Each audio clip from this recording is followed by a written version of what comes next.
इनेलो ने की अपने प्रत्याशियों की सूची जारी। जानिए किस विधानसभा से होगी किसकी दावेदारी। कांग्रेस भाजपा से सीधी टक्कर। जी हाँ दोस्तों, आपने बिल्कुल सही सुना। मैं हूं पराग महेंद्र, आप देख रहे हैं नेशनल चौपाल।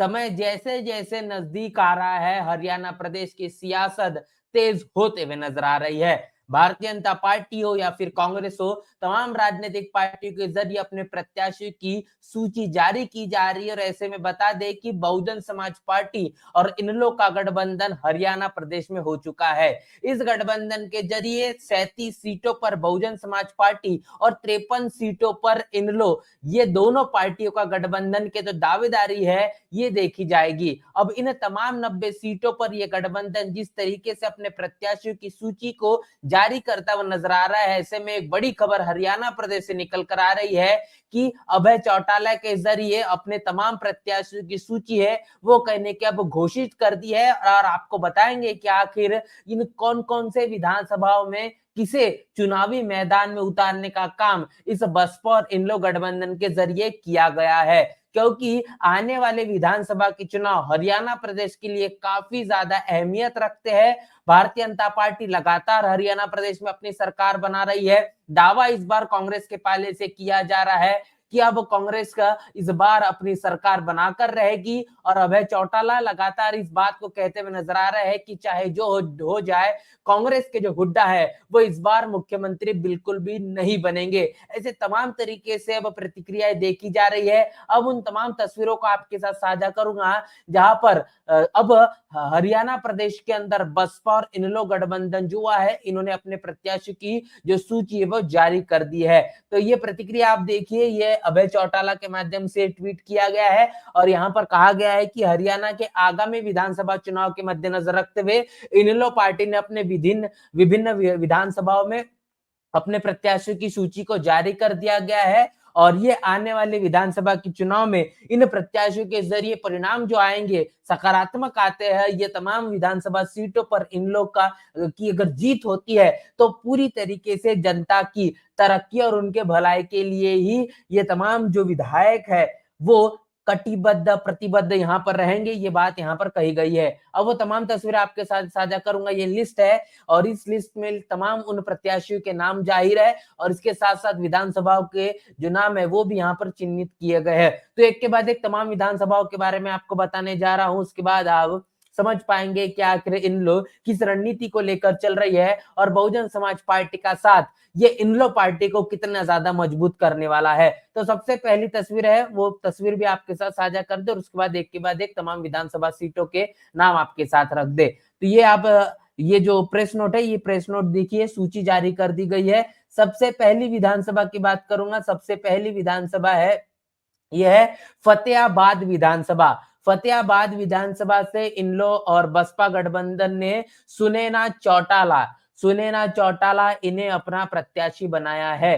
तो पहली जो विधानसभा सीट के बारे में आपको मैंने बताया है, सुनैना चौटाला प्रत्याशी होने वाली है फतेहाबाद विधानसभा से। और अगली विधानसभा बताऊंगा आपको, वह है डाबवली विधानसभा। अब डाबवली विधानसभा के बारे में एक दिलचस्प आपको बात समझना होगा कि आखिर डाबवली विधानसभा में क्या कुछ तस्वीरें निकल कर आई है। ये तस्वीर देखिए, ये तस्वीर काफी कुछ कहती है। इस तस्वीर के अंदर आप जिन्हें देख पा रहे हैं वो कोई आम शख्सियत नहीं है, जो कहने कई मंत्री रह चुके हैं, जिनके पास एक बड़ा पद था। और इसके साथ साथ उन्होंने अब उस तमाम विरासत को छोड़कर जो कहने के उनके साथ एक समय में जुड़ी थी, उसको छोड़ने के बाद फिर एक बार अपनी घर वापसी इन्होंने कर ली है। ये है आदित्य चौटाला। आदित्य चौटाला ने घर वापसी कर ली है और बीजेपी का टाटा बाय बाय कर दिया है। और सब उन्होंने बहुजन समाज पार्टी और इन इस गठबंधन में कहने की अपनी दावेदारी पेश करते हुए डबवाली विधानसभा से अब ये प्रत्याशी घोषित कर दिए गए हैं।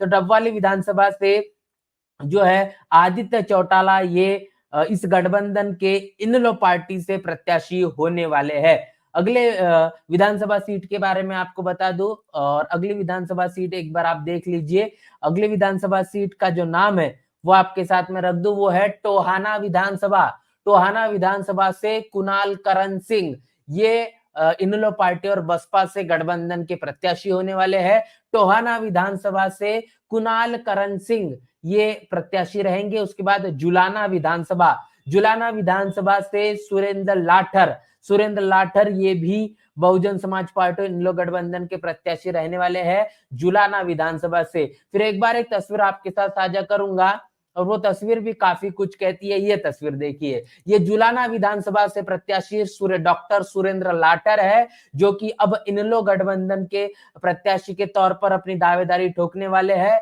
भारतीय जनता पार्टी में मई महीने में ही शामिल हुए थे और वीआरएस लेकर जो डिप्टी कमिश्नर के पद पर ये मौजूद थे। वीआरएस लेने के बाद इन्होंने भारतीय जनता पार्टी के का दामन थामा, लेकिन उम्मीद ये थी कि जुलाना विधानसभा से उनको प्रत्याशी बनाया जाएगा, उनकी दावेदारी होगी, लेकिन बीजेपी ने उनका टिकट काटने का काम किया और बीजेपी को फिर एक बार उन्होंने टाटा बाय बाय कर दिया। उनको समझ चुके हैं कि भारतीय जनता पार्टी ये धोखाधड़ी करने वाली पार्टी है और वही चीज उनके साथ में हुई और उन्होंने अब भारतीय जनता पार्टी का साथ छोड़ दिया है और इन लोग का साथ पकड़कर अब ये जुलाना विधानसभा से प्रत्याशी जाहिर कर दिए गए हैं। तो आप देख पा रहे हैं कि अभय चौटाला के माध्यम से उनको प्रत्याशी का जो दावेदारी है वो भी बनाने की तस्वीर यहाँ पर आप देख रहे हैं। अगले विधानसभा सीट के बारे में बता दें, अगले विधानसभा सीट है वो है मुलाना विधानसभा और ये मुलाना विधानसभा शेड्यूल कास्ट रिजर्व है और यहाँ से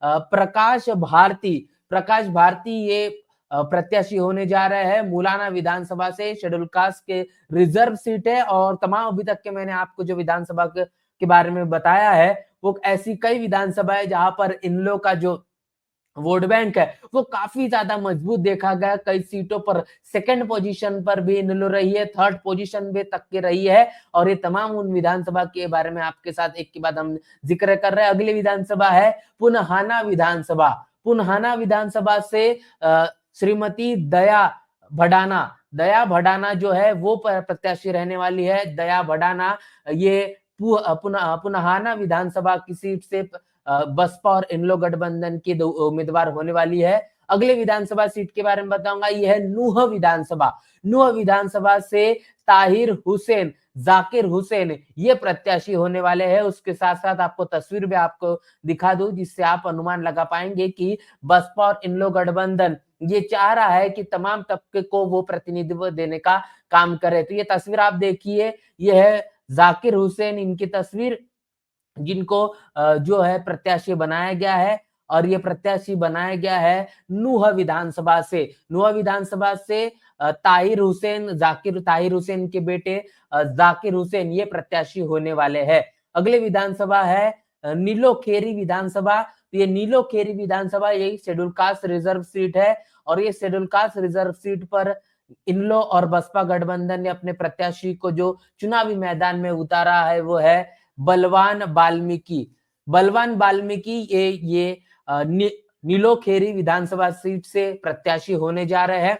अगली विधानसभा सीट है यह है फिरोजपुर शिखरा विधानसभा से मोहम्मद हबीब हबनगेर ये प्रत्याशी होने वाले हैं। मोहम्मद हबीब हबनगेर ये फिरोजपुर हजीर का विधानसभा सीट से प्रत्याशी होने वाले हैं। तो फिरोजपुर से ये प्रत्याशी इनलो और बसपा गठबंधन से होने वाले हैं। अगली विधानसभा सीट है इसराना विधानसभा और ये भी शेड्यूल कास्ट रिजर्व है और शेड्यूल कास्ट रिजर्व इस विधानसभा से सूरजभान नारा ये इनलो और बसपा गठबंधन के प्रत्याशी होने जा रहे हैं। तो अभी तक मैंने आपको जितनी विधानसभा सीटों के बारे में बताया है तकरीबन 11 विधानसभा सीटों के बारे में जिक्र किया है, जिसमें अब यह घोषित हो चुका है कि ये अब बसपा और इनलो गठबंधन के अधिकृत प्रत्याशी होने वाले हैं और ये चुनावी मैदान में होंगे और कांग्रेस और बीजेपी को सीधी टक्कर देने का काम इन तमाम प्रत्याशियों के माध्यम से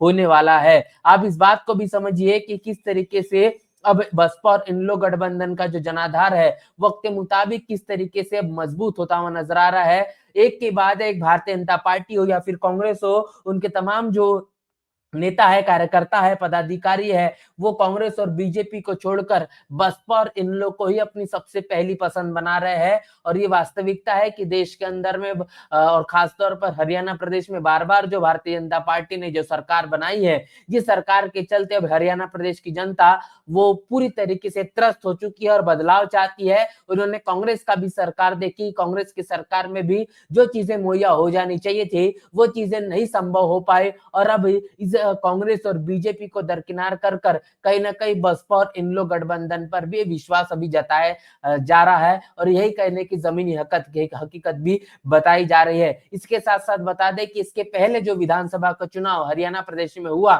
तो एक गठबंधन इसी तरीके से हुआ था, लेकिन समय के मुताबिक बसपा और इन लोग गठबंधन का इन लोग के साथ में हुआ गठबंधन वो कहने के मजबूती के आधार पर चल नहीं पाया, लेकिन इस बार जो गठबंधन है वो काफी ज्यादा मजबूती लेकर आया है, ऐसा लगातार कहा जा रहा है। इस पूरे के पूरे मसले पर और जिस तरीके से बसपा इन लोग गठबंधन के प्रत्याशियों की जो सूची जारी कर दी गई है, इसको लेकर आपकी राय क्या है, प्रतिक्रिया क्या है, लिखकर हमें कमेंट बॉक्स में जरूर बताएं। बने रहे नेशनल चौपाल के साथ, मिलते हैं नए वीडियो में, तब तक के लिए जय भीम, जय भारत।